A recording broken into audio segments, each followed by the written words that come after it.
first attempt, I did all this studies at home. So I studied, and I thought like I'm okay, I'm doing better now. But when I came to the lab and got the correct feedback, I realized that I have so many areas to improve. Hey everybody, Varun here from 𝗪𝗪 𝗪𝗃. Guys, what a great day. I've got Viranthi with me. She has cleared her PTE exam with 8 each, and this was her very first attempt with us. Congratulations, Viranthi. Thank you very much. In a month, you have done it. I remember you came to see me in 𝗪𝗪, and then after that, you continued your lab sessions and classes in Sydney CBD.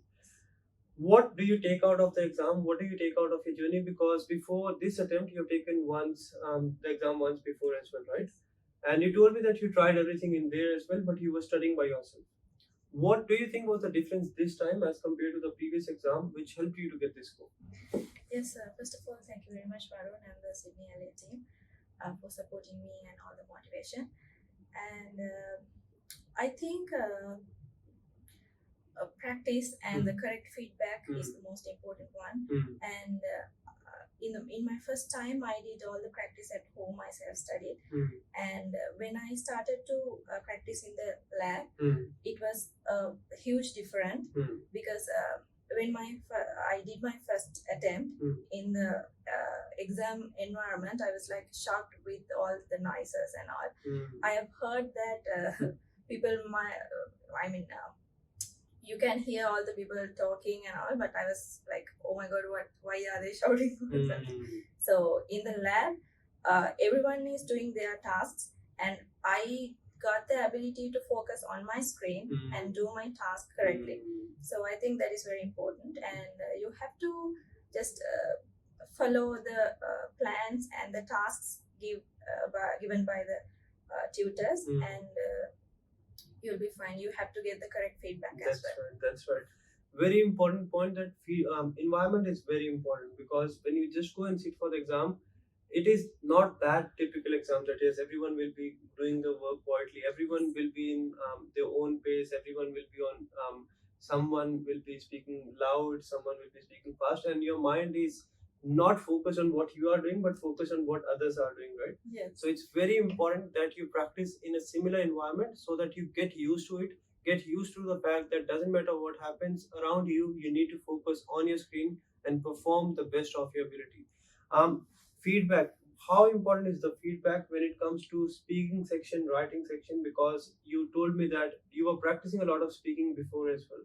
Yes. You got 78 in the last attempt and 90 this time. Why is feedback important? Because as I said, in my first attempt, I did all this studies at home. So I studied, and I thought like I'm okay, I'm doing better now. But when I came to the lab and got the correct feedback, I realized that I have so many areas to improve, and Samira, Path, and Ali all helped me a lot. Yes. So basically, you come to know your weaknesses, right? Yes. Basically, whenever we are practicing, we think we are doing it right. Yes. We practice, and then after some time that we feel like, yes, I've practiced a lot, I'm doing fine now. Yeah. But when you ask someone else to check it for you, like you told me, Parth never have told you that you're doing very good. When you ask someone else to check it, they will figure out what mistakes you're making. And it's very, very important you figure out your mistakes before you go for the exam, so that you do not repeat the same thing in the exam and get your score like she did. Sectional mock tests, you told me, helped you a lot, and you were very, very calm and relaxed this time when you went for the exam. Why are mock tests important? In my case, I have a little bit, exam phobia. So I thought it will be better if I take more and more mock tests to familiarize with the exam format and the time management. Because when I did my exam in the first time, I felt like, let's say I had 20 minutes and 15 questions to do. So I thought like, I won't be able to do this, but that thing changed in the mock test. When I was doing the mock test a lot, I knew my pace and I knew the time remaining and the number of remaining questions are okay with this way. Yes. So what happened is your brain got used to the exam format, and you knew what's going to come next and how much time you need to spend on each and every task. Because what normally happens when we look at the clock and when we see there are a lot of questions pending, we panic and we then try to rush through the questions, right? So we don't really focus on accuracy at that point. We just try to focus the exam because we want to make sure that right from dictation is done. And if you have that phobia, what happens? You rush through all the questions, you finish your right from dictation, and then you have 5 minutes, and then you realize that you did the wrong thing. Guys, very important. You take a number of mock tests, individual mock test and full mock test, so that you have a clear picture of what things you need to work on. And once you get the feedback on the mock test, you analyze that and see how much time you have spent on which task and where you should spend less time and where you need to invest more time. Any final piece of advice for students out there preparing for the exam? What are the things they need to consider before they go and sit for the exam? First thing, you have to come to the language academy and get to know the new strategies. They are super easy, and you'll be amazed how your exam is. You'll be stress-free actually with the new strategies.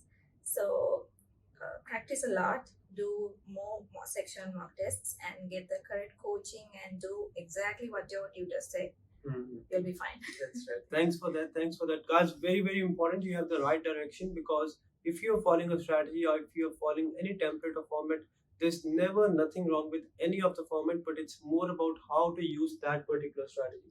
Because if we would have just told you the strategy in the strategy classes and you would have practiced by yourself, probably you would have got few mistakes, right? So once you get the strategy and you practice the same thing in the lab, you come to know how to implement the strategy and how to put that in practice. And once you do that, you'll come to know about a number of mistakes you're making. You'll improve gradually, and then once you are doing fine in the mock test, you'll go and sit for the test and get your score like she did. That's it from this video, guys. Thanks for coming and joining us. Thanks, Viranthi. That's it, guys. From a CBD branch, we are going to deliver a lot of results. Make sure you stay connected and stay safe. Thanks, guys. Varun from Language Academy.